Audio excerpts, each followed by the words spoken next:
Assalamualaikum warahmatullahi wabarakatuh. Saya Reni Purwanti MSI, CGP Angkatan 4 dari Kabupaten Ciamis, SMA Negeri 1 Cisangga akan mendemonstrasikan secara pemahaman secara kontekstual tentang bagaimana seorang pemimpin pembelajaran dalam pengambilan dan pengujian keputusan di dalam kondisi atau situasi dilema etika atau bujukan moral. Yang pertama, apa yang akan saya lakukan jika dihadapkan ke dalam kondisi dilema etika? Tentu saja kasus ini sangat menguras pikiran dan perasaan saya ya, karena dilema etika itu dihadapkan ke dalam pilihan yang benar melawan benar. Namun dalam pembelajaran ini, dalam modul 3.1 ini saya mendapatkan pencerahan. Karena apa? Karena di dalam modul ini diajarkan tentang ada 4 paradigma, ada 3 prinsip, dan ada 9 langkah dalam pengambilan dan pengujian keputusan. Yang pertama adalah 4 paradigma itu adalah individual versus community. Artinya pertentangan adalah antara kepentingan pribadi dengan kepentingan orang lain, atau kepentingan golongan dengan kepentingan yang lebih besar lagi, atau individual atau personal bertentangan dengan komunal. Yang kedua adalah justice versus mercy, di mana pertentangan itu mengikuti aturan tertulis atau mengikuti rasa kasihan atau rasa iba. Yang ketiga adalah truth versus loyalty, artinya di mana kejujuran melawan kesetiaan. Mana nih yang harus saya pilih? Yang keempat adalah short term versus long term, artinya dilihatnya adalah dari dampaknya, apakah dampaknya jangka panjang ataupun jangka pendek. 3 prinsip yang mendasari dalam pengambilan keputusan. Yang pertama adalah ends based thinking, artinya adalah berpikir tentang bagaimana hasil akhir. Yang kedua, rule based thinking, artinya berpikir tentang aturan. Yang ketiga, care based thinking, yang memikirkan tentang rasa empati. Biasanya care based thinking ini berdampak positif kepada orang lain.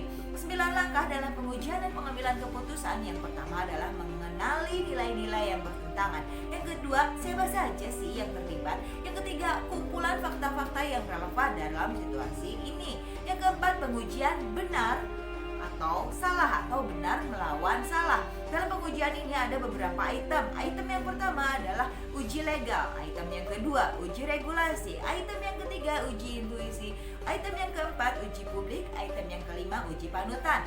Poin kelima adalah pengujian benar melawan benar. Yang digunakan di sini adalah penggunaan 4 paradigma tadi. Yang pertama adalah paradigma individual versus community. Yang kedua, justice versus mercy. Yang ketiga, short term versus long term. Yang keenam, melakukan resolusi. Yang ketujuh, investigasi opsi trilema. Yang kedelapan, membuat keputusan. Yang kesembilan, lihat lagi keputusan dan refleksikan. Kenapa semua langkah-langkah itu dilakukan? Dengan harapan agar mendapatkan keputusan yang berkeadilan dan beradab, tidak merugikan salah satu pihak dan memberikan manfaat kepada pihak-pihak lain. Tidak ada aturan yang dilanggar atau tidak ada pelanggaran secara normal ataupun hukum yang berlaku. Bagaimana saya mengukur keefektifan keputusan? Gimana ya? Keefektifan keputusan itu abstrak sifatnya. Jadi dilihatnya efektif atau enggaknya adalah setelah yang terkena dampak setelah keputusan itu yang dibuat. Kalau menurut saya. Yang ketiga, kapan saya akan mulai? Saya akan memulainya lebih cepat lebih baik ketika saya dihadapkan ke dalam kondisi dan situasi seperti tadi, yaitu dilema etika ataupun bujukan moral.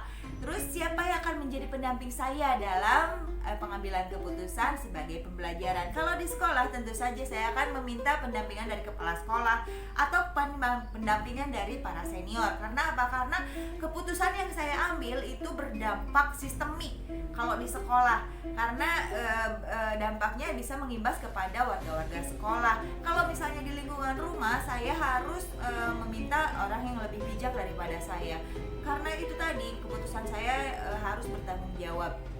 Terus bagaimana saya akan menerapkan pengambilan keputusan seperti ini pada lingkungan saya, murid saya, kolega dan guru? Jika kepada kolega saya di lingkungan sekolah, saya akan mengimbaskan dengan cara mengenalkan cara-cara tadi, langkah-langkah tadi dalam pengambilan keputusan. Kalau kepada situasi murid saya akan mengidentifikasi dulu apakah mereka di dalam kondisi dilema etika atau bujukan moral. Jadi saya bisa dengan cepat dan tepat mengambil treatmentnya. Kapan saya akan menerapkannya? Secepatnya. Dan agar tidak membuat keputusan yang gerasa gerusuk dan merugikan orang lain.